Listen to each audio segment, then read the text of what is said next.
Hello friends, very very good afternoon. कैसे हो? Hope करता हूँ आप सभी लोग अच्छे ही होंगे। So friends, Hindi topic wise class में आप सभी लोगों का बहुत बहुत स्वागत है। फ्रेंड्स, हिंदी टॉपिक वाइज की ये तीसरी क्लास है। अगर आप लोग पहली और दूसरी क्लास को नहीं देखें तो आप लोग प्ले लिस्ट में जाके देख सकते हैं। आज की इस क्लास में हिंदी वर्णमाला के टॉप 25 क्वेश्चंस को डिस्कस करेंगे। इनसे क्वेश्चंस आते ही आते हैं। हिंदी वर्णमाला से कम 2 प्रश्न आपको देखने को मिलेंगे, ठीक है। और जितने भी प्रश्न मैं करवा दूंगा उनसे बाहर एक भी प्रश्न आपका नहीं आएगा। तो चलिए क्लास को स्टार्ट करते हैं। यहाँ पे डेली क्लासेस का टाइमिंग देख सकते हैं। डेली 9 बजे सामान्य ज्ञान की क्लास होती है, 1:30 बजे हिंदी, शाम 6:30 बजे सब्जेक्ट एबिलिटी एंड रीजनिंग की क्लासेस होती हैं। नया टॉपिक डाल लीजिए वर्णमाला, ठीक है।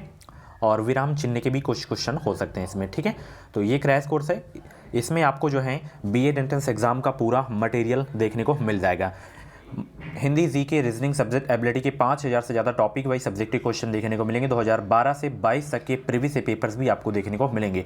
सभी वर्गों के लिए है ये क्रैश कोर्स। 500 पेज की पीडीएफ है। कैसे परचेज करना है, वीडियो डिस्क्रिप्शन बॉक्स में एक लिंक होगी, उस लिंक पे आपको क्लिक करना है। तो नाम, मोबाइल नंबर, ईमेल आईडी आपसे पूछा जाएगा। उसके बाद 149 का पेमेंट करना है। जैसे ही आपका पेमेंट सक्सेस होता है, डाउनलोड का ऑप्शन है, डाउनलोड कर लीजिएगा। उसी में ओपन करने का पासवर्ड भी रहेगा। कुछ भी डाउट्स हैं कमेंट बॉक्स में अपना डाउट क्लियर कर सकते हैं। और इन प्रश्नों को आप लोग नोट करिएगा, ठीक है, एक एक प्रश्न को, ठीक है। चलिए, निम्नलिखित में से कौन सा वर्ण स्त्रीलिंग नहीं है? बहुत सारे लोग ये क्वेश्चन पहली बार देख रहे होंगे, ठीक है। तो बताएं सभी लोग, निम्नलिखित में से कौन सा वर्ण जो है स्त्रीलिंग है? सभी लोग जवाब देने का प्रयास करेंगे। वर्णमाला से क्वेश्चंस आएंगे ही आएंगे, ठीक है। मैं बता दूं, स्त्रीलिंग वर्ण जो होते हैं वो कौन कौन से होते हैं ये भी आपको पता होना चाहिए। तो देखिए, छोटी ई होती है, बड़ी ई होती है और ऋषि। तो यही तीनों आपके जो है स्त्रीलिंग होते हैं वर्ण। और ये आपका नहीं है, इसमें नहीं पूछा है तो ये आपका नहीं हो जाएगा, ठीक है। ये आपका पुल्लिंग हो जाएगा। तो ये तीनों याद रखना है, ये आपके स्त्रीलिंग वर्ण है। तीनों को नोट कर लीजिए। इसमें नहीं पूछा है तो बड़ा ऊ आपका नहीं है। तो पहला का जो है डी बिल्कुल करेक्ट हो जाएगा, ठीक है। चलिए अगला प्रश्न, निम्नलिखित व्यंजनों में से कौन सा व्यंजन का उच्चारण तालु से होता है? बताएं सब लोग, निम्नलिखित व्यंजनों में से कौन से व्यंजन का उच्चारण जो है तालु से होता है? उच्चारण स्थान से एक क्वेश्चन फिक्स है आपके एग्जाम में, ठीक है। सभी लोग बताएं। तो देखिए, चा वर्ग का उच्चारण स्थान, चा वर्ग का उच्चारण स्थान जो है तालु से होता है। तो दूसरा का जो है आपका सी बिल्कुल करेक्ट हो जाएगा, ठीक है। छा इसमें दिया है, चा हो गया, छा हो गया, जा हो गया, झा हो गया, ठीक है। इनके उच्चारण स्थान किससे होते हैं? तालु से होते हैं। अगर का वर्ग क्या पूछे, का वर्ग का, तो इनका उच्चारण स्थान कंठ से होता है। किससे होता है? कंठ से होता है। जैसे का, खा, गा, घा हो गया। टा वर्ग की अगर हम बात करें तो टा वर्ग का उच्चारण स्थान होता है मूर्धा से। किससे होता है? मूर्धा से होता है। इनको आप लोग नोट भी कर सकते हैं, ठीक है। उसके बाद ता वर्ग की अगर हम बात करें, ता वर्ग में जैसे ता हो गया, था हो गया, दा हो गया, धा हो गया, तो इनके उच्चारण स्थान किससे होते हैं? दंत से होते हैं। पा वर्ग का उच्चारण किससे होता है? ओष्ठ से होता है। पा, फा, बा, भा। और सबसे इंपॉर्टेंट ये है, ये तीनों सा का ध्यान रखिए। ये और ये वाला सा और ये वाला सा। देखिए, इस वाले सा की अगर हम बात करें तो इसका उच्चारण स्थान दंत से होता है और इसका उच्चारण स्थान तालु से होता है, ठीक है। और इसका उच्चारण स्थान जो है मूर्धा से होता है। तो यहाँ पे कौन से व्यंजन का उच्चारण तालु से था? छा से था, ठीक है। इंपॉर्टेंट क्वेश्चन था आपके एग्जाम के लिए। और ई का भी उच्चारण स्थान चालू से होता है, सब मैंने बता दिया आपको। चलिए, लुंठित ध्वनि है कौन सी बताएं? इसमें लुंठित ध्वनि बताएं। 2023 में यूपी से बीएड करना है बेहतरीन अंकों के साथ। अगर आपको बीएड में एडमिशन लेना है तो आप लोग हमारे चैनल को सब्सक्राइब करें। इस चैनल से आपको निश्चित ही मदद मिलेगी। लुंठित ध्वनि कौन सी है? जवाब देने का प्रयास करेंगे। तो इसमें र आपका जो है लुंठित ध्वनि है। ऑप्शन इसका जो है आपका डी वाला बिल्कुल करेक्ट हो जाएगा। इंपॉर्टेंट क्वेश्चन था आपके एग्जाम के लिए। इनसे क्वेश्चंस आपको देखने को मिलेंगे एग्जाम में 100%, ठीक है। और जितने भी टॉपिक वाइज की क्लास हो, हर क्लास को आपको देखना है। चलिए, ओष्ठ हो गया, स्पर्श व्यंजन हो गया, अल्पप्राण हो गया, अघोष वर्ण कौन सा है? जब तक ये चारों के बारे में आपको नहीं पता होगा तब तक आप लोग इसका आंसर नहीं बता पाएंगे।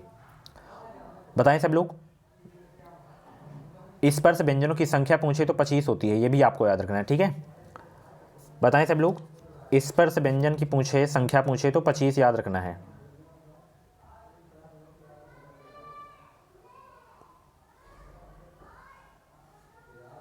अंतःस्थ व्यंजन पूछे तो 4 होते हैं, या, रा, ला, वा। उसमें व्यंजन पूछे तो तीनों शा और हा उसमें व्यंजन हो गए आपके। तो इसमें देखिए आपका पा जो है आपका ओष्ठ भी है, स्पर्श व्यंजन भी है, अल्प प्राण भी है और अघोष वर्ण भी है। ठीक है, अभी अल्प प्राण महाप्राण के बारे में आपको पढ़ाऊंगा, सघोष अघोष के बारे में भी आपको पढ़ाऊंगा। ठीक है, नोट कर लीजिएगा आप लोग। चलिए, एक ही ध्वनि का द्वित हो जाने पर क्या कहलाती है वह, बताएं सब लोग। एक ही ध्वनि का द्वित हो जाने पर वह क्या कहलाती है। वीडियो को लाइक आप लोग जरूर किया करो यार, थोड़ा मैं मोटिवेट हूँ और भी ऐसी ज़बरदस्त क्लासेस मैं आप लोगों के लिए डेली लाता रहूँ। एक ही ध्वनि का द्वित हो जाने पर वह क्या कहलाती है, वह कहलाती है युग्मक कहलाती है। क्या कहलाती है, युग्मक कहलाती है। तो ऑप्शन इसका डी वाला बिल्कुल करेक्ट हो जाएगा। या जो है किस प्रकार की ध्वनि है, या किस प्रकार की ध्वनि है, बताएं सब लोग, या किस प्रकार की ध्वनि है। छठवां का राइट आंसर क्या हो जाएगा, छठा का राइट आंसर क्या हो जाएगा।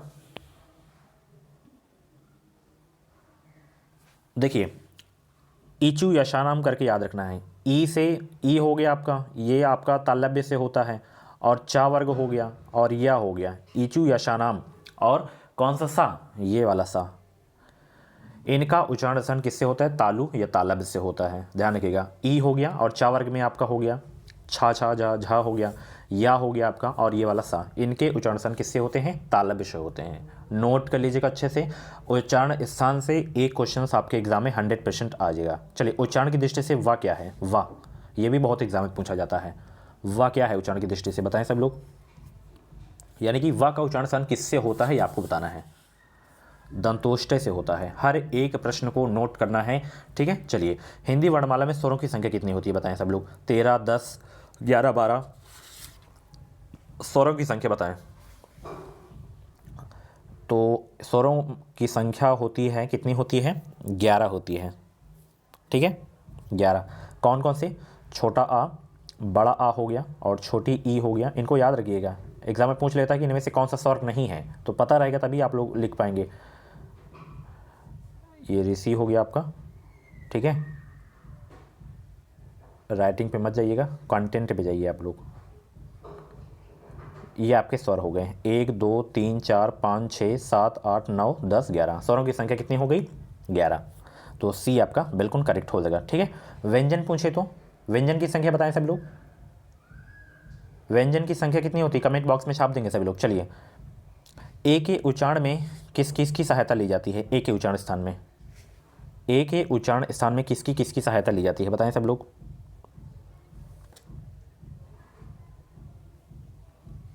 कंठ तालु की सहायता ली जाती है। ठीक है, ऑप्शन इसका बी वाला बिल्कुल करेक्ट हो जाएगा। चलिए, चा वर्ग ध्वनियाँ किस वर्ग में आती हैं, अभी मैंने बताया ना, तालव्य में आती हैं। ठीक है, डी आपका बिल्कुल करेक्ट हो जाएगा। ठीक है, कंठ का वर्ग में आता है। अको विसर्जनियाम कंठा, यानी कि आ हो गया आपका, और विसर्ग जिसमें लगा हो उनका उच्चारण स्थान कंठ से होता है। ठीक है, चलिए, वर्णमाला का कौन सा अक्षर पुल्लिंग नहीं है, इसमें बताएं कौन सा अक्षर पुल्लिंग नहीं है। अभी मैं बताया था ना, स्त्रीलिंग कौन कौन से होते हैं, छोटी ई, बड़ी ई और ऋषि। तो इसमें ये आपके स्त्रीलिंग है, तो यही आपका नहीं है। तो डी आपका बिल्कुल करेक्ट हो जाएगा। है ना जबरदस्त प्रश्न। चलिए, आगे चलते हैं। जिन वर्णों का उच्चारण स्वतंत्र होता है उसे क्या कहते हैं, जिन वर्णों का जो है उच्चारण स्वतंत्र होता है उसे क्या कहते हैं, उसे कहा जाता है स्वर कहा जाता है। ठीक है, स्वरों की संख्या मैंने बता दिया, कौन कौन से स्वर हैं ये भी आपको बता दिया हूँ। ठीक है, चलिए, चैनल को सब्सक्राइब जरूर कर लें, इस चैनल से आपको निश्चित ही मदद मिलेगी। दा धन आ, धन का, धन सा, धन आ, इससे मिलकर क्या बनेगा, बताएं सब लोग। ये किसका संधि विग्रह है, 13 का राइट आंसर बताने का प्रयास करेंगे। ये दक्ष का है। ठीक है, हालांकि ये प्रश्न नहीं पूछा जाता है ज़्यादा। चलिए, ये ढा वर्ण का उच्चारण स्थान किससे है, ढा वर्ण का उच्चारण स्थान है किससे और किस वर्ग का है, ये आपको बताना है।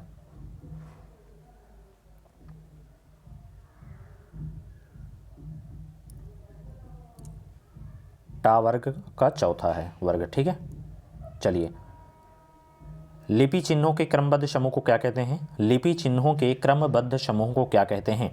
और आज मैं अभी प्लेलिस्ट बना दूंगा, आप लोग टॉपिक वाइज की जितनी भी क्लासेस होंगी उनको आसानी से ढूंढ पाएंगे और क्लास को देख पाएंगे। वीडियो को लाइक शेयर जरूर करते रहें सभी लोग, ताकि मैं मोटिवेट होता रहूं और ऐसी ही ज़बरदस्त क्लासेस मैं आप लोगों के लिए डेली लाता रहूं। तो लिपि चिन्हों के क्रमबद्ध समूह को क्या कहते हैं, वर्णमाला कहते हैं। बी वाला बिल्कुल करेक्ट हो जाएगा। हिंदी भाषा में ह्रस्व स्वरों की संख्या कितनी होती है, बताएं सब लोग। हिंदी भाषा में हर्ष स्वरों की संख्या कितनी होती है? बहुत ही जबरदस्त प्रश्न है आपके एग्जाम के लिए। हर्ष स्वरों की संख्या कितनी होती है?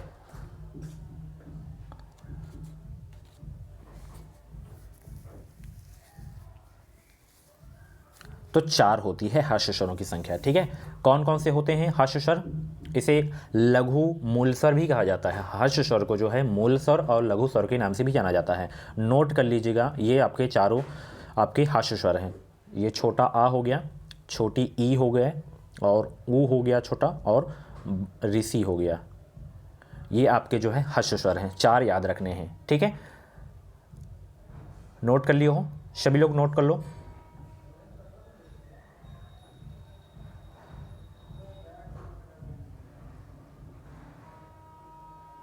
और दीर्घ स्वर पूछे तो 7 होते हैं। ठीक है, हर्ष स्वरों को जो है एक मात्रिक स्वर भी कहा जाता है, क्योंकि एक मात्रा का इसमें समय लगता है, और जिसमें द्विमात्रा का समय लगे, जैसे बड़ा आ हो गया, बड़ा आ हो गया, वो आपका जो है होगा दीर्घ स्वर होगा। ठीक है, प्लुत स्वर आप सभी को पता है, लिपि चिन्ह जिसमें प्रयोग हो।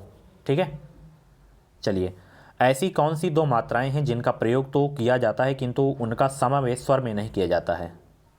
ऐसी कौन सी 2 मात्राएं हैं जिनका प्रयोग तो किया जाता है किंतु उनका समावेश जो है स्वर में नहीं किया जाता है? तो वह है अन और आहा। ठीक है, सी आपका बिल्कुल करेक्ट हो जाएगा। उच्चारण की दृष्टि से संबल ध्वनि का कौन सा वर्गीकरण है? बताएं सब लोग, उच्चारण की दृष्टि से संबल ध्वनि का कौन सा वर्गीकरण है? तो वो है संपक्त ध्वनि। ठीक है, डी आपका बिल्कुल करेक्ट हो जाएगा। चलिए, किस स्वर के उच्चारण में दीर्घ स्वर से भी अधिक समय लगता है? तो वो आपका प्लुत है।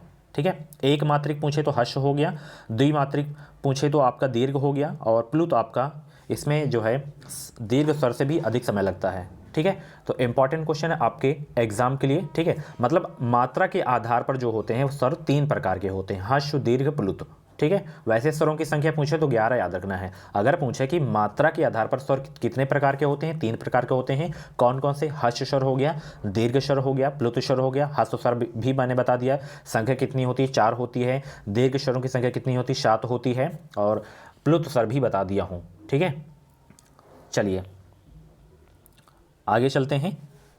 वर्णमाला में स्पर्श व्यंजनों की संख्या कितनी है? अभी स्टार्टिंग में ही बताया था 25। स्पर्श व्यंजनों की संख्या कितनी है? 25 है। ठीक है, इंपॉर्टेंट क्वेश्चन था आपके एग्जाम के लिए। देखिए, स्पर्श व्यंजन 25 मैंने बता दिया। का वर्ग से आपका पा वर्ग तक ये स्पर्श व्यंजन होते हैं।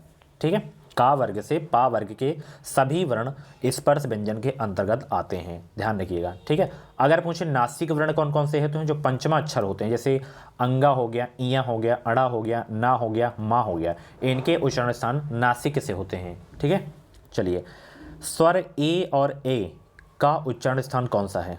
बताएं सब लोग, स्वर ए और ए का उच्चारण स्थान कौन से है? 21 का राइट आंसर बताने का प्रयास करेंगे, कंठ तालब से है। ठीक है, ए आपका बिल्कुल करेक्ट हो जाएगा। हिंदी शब्दकोश में का के बाद कौन सा व्यंजन दिखाई देता है? का के बाद बहुत ही जबरदस्त प्रश्न है, फंसाने वाला प्रश्न है। कुछ भी डाउट्स हैं आपके मन में, कमेंट बॉक्स में अपना डाउट क्लियर कर सकते हैं। आप लोग हमें व्हाट्सएप में भी मैसेज कर सकते हैं, 7905632533 पे आप लोग हमें मैसेज कर सकते हैं। 7905632533 पे आप लोग हमें मैसेज करें। कोई भी जानकारी आपको चाहिए तो सभी का जवाब दिया जाएगा। कॉल्स आपको नहीं करना है। ठीक है, मैसेज लेट में रिप्लाई मिलेगा, बट मिलेगा ज़रूर सभी को। तो हिंदी शब्दकोश में का के बाद कौन सा व्यंजन दिखाई देता है? छा दिखाई देता है। ठीक है, ऑप्शन इसका जो है बी वाला बिल्कुल करेक्ट हो जाएगा। इंपॉर्टेंट क्वेश्चन था आपके एग्जाम के लिए। ठीक है, आयोग वाह पूछे कौन कौन से होते हैं? अन और आहा, ये आयोग वाह होते हैं। ठीक है, अभी तो ये स्टार्टिंग ही क्लास है, अभी इसके बहुत ही ज़बरदस्त प्रश्न आपको देखने को मिलेंगे। ठीक है, तो जितने भी क्लासेस हों, एक ही भी क्लास को आपको छोड़ना नहीं है, सब क्लास को देखना है। भाषा की सार्थक लघुत्तम इकाई किसे माना गया है? भाषा की सार्थक लघुत्तम इकाई किसे माना जाता है? बताएं सब लोग। शब्द को माना गया है। किसको माना गया है? शब्द को। एक एक प्रश्न को नोट करना है। ठीक है, इससे बाहर एक भी प्रश्न आपका नहीं आएगा एग्जाम में। निम्न में दंत वर्ण कौन सा है? दंत वर्ण बताएं। अभी मैंने बताया था ना, ये सा का उच्चारण किससे होता है? दंत से होता है। ठीक है, चलिए, अनुनासिक वर्ण कौन सा है? अनुनासिक वर्ण 25 का जवाब देने का प्रयास करेंगे। अनुनासिक वर्ण कौन सा होता है? देखिए, अनुनासिक पंचमा अक्षर मैंने बताया था ना, नासिक पूछे तो अंगा हो गया आपका, ठीक है, और इया हो गया आपका, ठीक है, एंड अड़ा हो गया आपका, ना हो गया आपका, माँ हो गया, तो ये अनुनासिक है आपकी, ठीक है। तो बी आपका बिल्कुल करेक्ट हो जाएगा, ठीक है। डाउट क्लियर हो गया ना, ये पांचों आप लोग याद रखिएगा। सो फ्रेंड्स, ये थी आज की हिंदी टॉपिक वाइज की वर्णमाला की एक छोटी सी क्लास। अगली जो क्लास होगी उसमें ज़बरदस्त प्रश्न देखने को मिलेंगे और उसमें संख्या ज़्यादा रहेगी प्रश्नों की, ठीक है। तो क्लास कैसी लगी कमेंट बॉक्स में अपना फीडबैक ज़रूर दीजिएगा और वीडियो को लाइक कर दें, शेयर कर दें और चैनल को ज़रूर से ज़रूर आप लोग सब्सक्राइब करें। इस चैनल से आपको निश्चित ही मदद मिलेगी। कुछ भी डाउट्स हैं तो आप लोग कमेंट बॉक्स में डाउट क्लियर कर सकते हैं। बिल्कुल फ्री में पूरा सिलेबस मैं कंप्लीट कराऊंगा। अगर आपको चाहिए हमारा क्रैश कोर्स तो इसे भी आप लोग परचेज कर सकते हैं। ये भी आपकी तैयारी में बहुत ही हेल्प करेगा। पिछली बार 2022 की एंट्रेंस एग्जाम की अगर हम बात करें तो इस क्रैश कोर्स से बहुत सारे छात्र अपने तैयारी किए थे, अपना जो एडमिशन है सरकारी कॉलेज में लिए थे। तो आप लोग भी अपना सपना साकार कर सकते हैं। मात्र 149 रुपये इसका प्राइस रखा गया है। फॉर्म आने के बाद इसका प्राइस भी बढ़ाया जा सकता है। तो चलिए मिलते हैं अगली क्लास में। यहाँ पे डेली क्लासेस का टाइमिंग देख सकते हैं। Thank you so much. Class के बारे में अपना फीडबैक जरूर दीजिएगा, कैसी लगी आज की क्लास।